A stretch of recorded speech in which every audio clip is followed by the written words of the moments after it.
ഇന്ന് പുറത്തു വന്ന 3 ക്രിക്കറ്റ് ന്യൂസാണ് നമ്മൾ ഇന്നത്തെ വീഡിയോയിൽ നോക്കുന്നത്.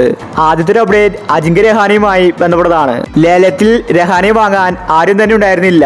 രഹാനെ ആദ്യം അൺസോൾഡ് ആയി, പിന്നീട് കൊൽക്കത്തയാണ് രഹാനെയെ വാങ്ങിച്ചിട്ടുണ്ടായിരുന്നത്. ഇപ്പോഴത്തെ രഹാന സയ്യിദ് മുസ്താഖ് അലിയിൽ അടിച്ചു കളിച്ചിരിക്കുകയാണ്. രഹാനയുടെ ബാറ്റിംഗ് കണ്ട് ക്രിക്കറ്റ് ആരാധകർ ഞെട്ടിയിരിക്കുകയാണ്. അതുപോലത്തെ പ്രകടനമാണ് രഹാനെ സയ്യിദ് മുസ്താഖ് അലിയിൽ കാഴ്ചവെച്ചിരിക്കുന്നത്. സയ്യിദ് മുസ്താഖ് അലിയിൽ ടോട്ടലായിട്ട് 432 റൺസാണ് രഹാനെ എടുത്തിരിക്കുന്നത്. 98, 84, 95 തുടങ്ങി വമ്പൻ സ്കോറുകളാണ് കുറവ് ബോളിൽ രഹാനെ നേടിയിരിക്കുന്നത്. കൊൽക്കത്ത ടീമിന് അടുത്ത IPL ലോട്ടറി തന്നെയാണ് രഹാനെ. അടുത്തൊരു അപ്ഡേറ്റ് രോഹിത് ശർമ്മ കോഹ്ലിയുമായി ബന്ധപ്പെട്ടതാണ്. നിലവിലെ ഇന്ത്യൻ ടീമിലെ ഇതിഹാസ താരങ്ങൾ രോഹിത് ശർമ്മയും കോഹ്ലിയുമാണ്. രോഹിത്തിന് 37 വയസ്സും കോഹ്ലിക്ക് 36 വയസ്സുമുണ്ട്.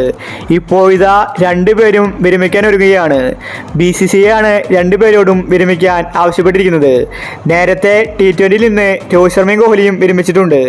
ഇപ്പോഴിതാ ടെസ്റ്റ് ക്രിക്കറ്റിൽ നിന്നാണ് രണ്ടുപേരും വിരമിക്കാൻ പോകുന്നത്. ഇനി അങ്ങോട്ട് ഏകദിനത്തിൽ മാത്രമായിരിക്കും രോഹിത് ശർമ്മയും കോഹ്ലിയും ഉണ്ടാവാൻ പോകുന്നത്. ടെസ്റ്റ് ക്രിക്കറ്റിൽ നിന്ന് പടിയിറങ്ങാൻ പോവുകയാണ്.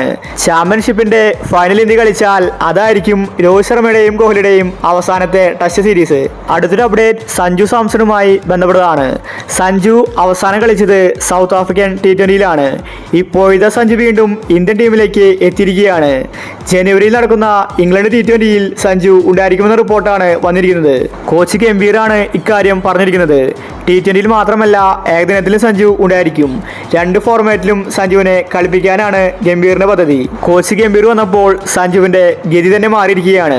ഇനി അങ്ങോട്ട് സഞ്ജുവിന്റെ കാലമാണ് വരാനിരിക്കുന്നത്. സഞ്ജു ഇന്ത്യൻ ക്രിക്കറ്റ് ഭരിക്കുമെന്നത് ഉറപ്പാണ്.